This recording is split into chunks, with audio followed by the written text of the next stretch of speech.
When people find out that we've been traveling full time for years, one of the first questions we always get is, how do you afford it?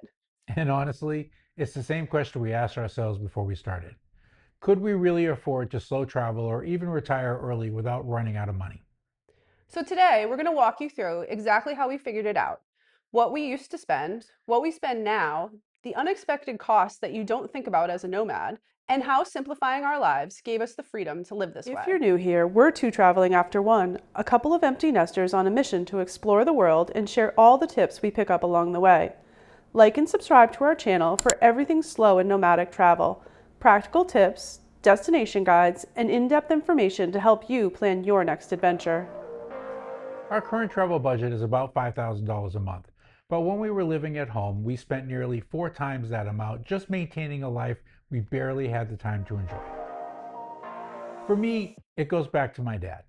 He worked hard his entire life and dreamed about traveling once he retired, but just after he finally retired, he was diagnosed with a terminal illness and passed away before ever taking trips he talked about for his entire life. That changed everything for me. Time is the one thing that we really cannot buy back. And I saw the same lesson with my own dad. He had a stroke young and faced years of health problems before he passed away.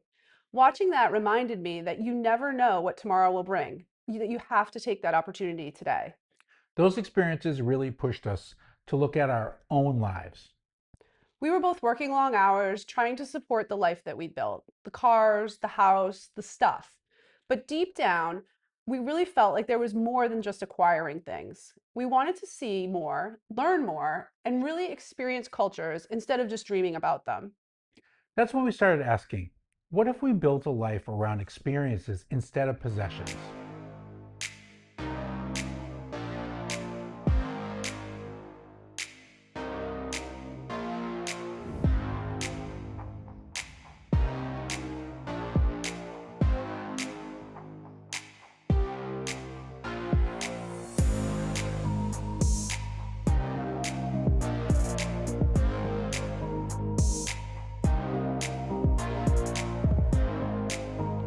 Before we could make any decisions, we needed to know exactly where every dollar was going.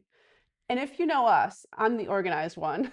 So I created spreadsheets to track every single expense: rent, utilities, groceries, subscriptions, our car payments, gas, everything. Seeing it all in one place was really eye opening, especially for me.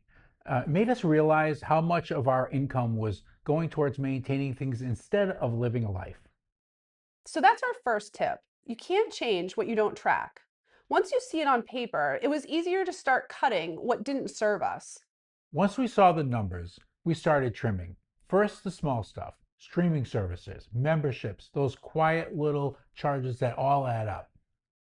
Then the big things: our cars, insurance, our house. We kept a small storage unit after we became nomads, thinking that we'd want some of that stuff later. It was $140 a month, and after 5 years now on the road, we realized we haven't missed a thing. We finally went back, cleaned it out, and let it all go. Now we just keep a few boxes of memorabilia at a family member's house, and that's all we really need. Every item we let go bought us back a little bit more freedom. As our bills went down, we suddenly had extra money. Instead of spending it, we put it towards savings, retirement, and what we called our freedom fund.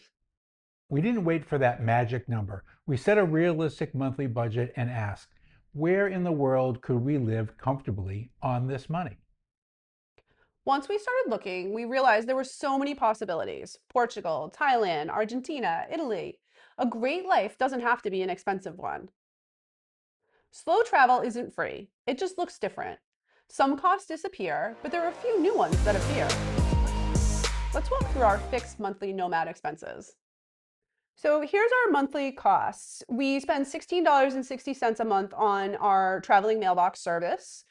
Our life insurance policies cost us $371 a month. Those are term life insurance policies for Dan and I. We spend $250 a month on our health insurance. We're currently using an IMG international plan.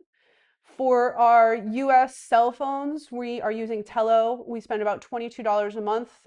That gives us 5 gigs plus 100 minutes each. And when we leave the United States, we drop that down even lower and we'll pick up eSIMs for the countries that we're traveling in. Our streaming services are $15.50 a month. That's Disney, Peacock, Netflix. Online storage is a big thing. So we pay for Apple One, which is $40.21 a month. That's for our iCloud backup, to have news, access to the fitness app. We use ChatGPT, that costs $20 a month, and that's for our research and planning for travel. For Dropbox, we spend $16.60 a month. That's another cloud storage. We use that to store our photos and documents. We subscribe to Microsoft 365 for $10.75 a month and ExpressVPN for $9.70 a month. We spend another $120 monthly on credit card fees. This includes our American Express Platinum card and our Chase cards. We spend $0 a month on our library cards, which are a great nomad tool because it enables you to get books, audio, videos, all while you're traveling for free. So that comes to a total of $892.36 a month in fixed costs that we have traveling as nomads. Then we add our variable travel expenses: accommodations, food, transportation, groceries, Wi-Fi, entertainment, health and wellness, and shopping, keeping everything under about $5,000 a month. Managing money well on the road makes a huge difference. We use Charles Schwab for ATM reimbursements and Wise for currency transfers. For credit cards, we use the Chase Sapphire or the Amex Platinum. They have higher annual fees, but we evaluate them every year to make sure that we're getting at least twice the value in benefits. Things like airport lounge access, travel credits, trip insurance, and points. We mostly use those points for flights and use the hotel benefits for layover stays and what we call our little vacation rate. The biggest lesson in all of this is that freedom comes with flexibility.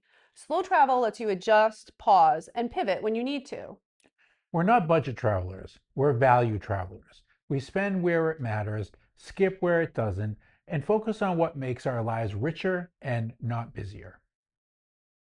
We adjust month to month too. Maybe we eat out a little less or we choose different accommodations after a bigger travel month. That's the beauty of this lifestyle. You control the pace and the spend.